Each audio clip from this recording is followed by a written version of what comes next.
Wimbledon starts tomorrow, the Grass Grand Slam. There are a ton of matches that we selected. I'm going to highlight some matches that I think have an excellent chance of being an upset, as well as possess great value for you.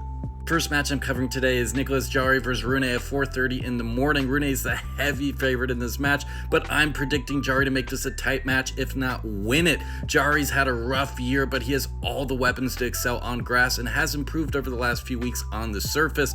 Rune's worst surface is grass. He doesn't do very well here, and he is very vulnerable in this match. Next match is Carreño Busta versus Rodesh at 6 in the morning. I'm picking the upset for Carreño Busta here. He hasn't won a single match at Wimbledon in his career, but I'm expecting that to change. Rodesh is a tall player with a huge serve. He's from the college ranks, and he's had an excellent 2025. In reality, all variables point to Rodesh here, but I think the X factor is Grand Slam experience, and I think Carreño Busta is going to come out very motivated, and I think he's going to get the win. Next match is McDonald versus Khachanov at 6:30 in the morning. This is a definitive upset alert.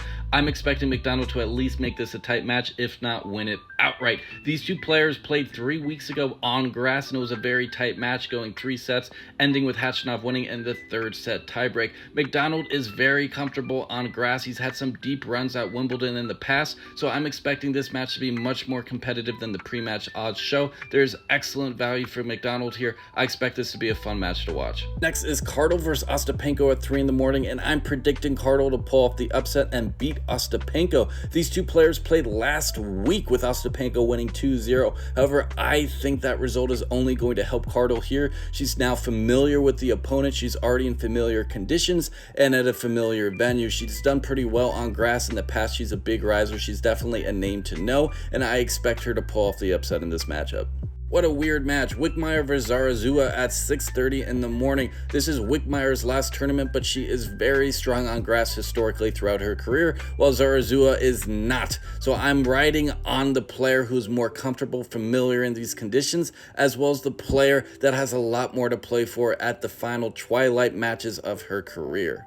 Next is Sun versus Buzkova at 7 in the morning. I'm predicting Sun to get the win here. She had an excellent 2024 Wimbledon where she made a deep run and really hasn't done much else in the last year. Buzkova hasn't had a strong lead up to Wimbledon. She hasn't won a single match on grass in 2025, while Sun had a pretty strong lead up herself. I love the value for Sun. I'm expecting her to get the win, if not make this a very tight contest. Next match is Bolter versus Badosa at 7:30 in the morning. Badosa's often been injured in 2025. When she's played, she's looked good, but she hasn't been healthy consistently. Bolter's the home threat. Her playstyle definitely serves her well on grass. I'm expecting her to get the win just because of the inconsistency of Badosa's health, as well as the favorable conditions to Bolter.